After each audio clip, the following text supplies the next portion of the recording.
Hi everyone, welcome back to another video from Gaming Basics.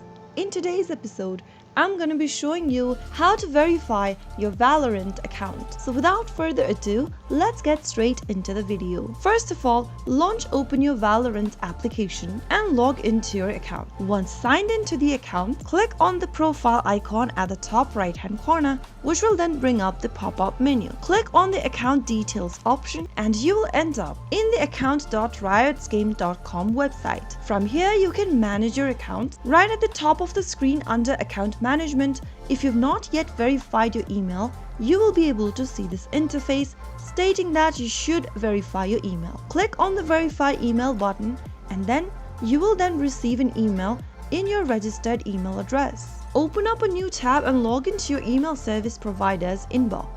After you see this Riot Games verify your email message, click it open and click on the verify email button in order to verify your email address. You are now all done. You have now successfully verified your Valorant account's email. So that's how easy it is. If you found the video to be helpful, go ahead and give us a thumbs up. Don't forget to subscribe to our channel by hitting the subscribe button.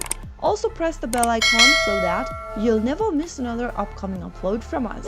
I will see you again in the next episode. Goodbye till then.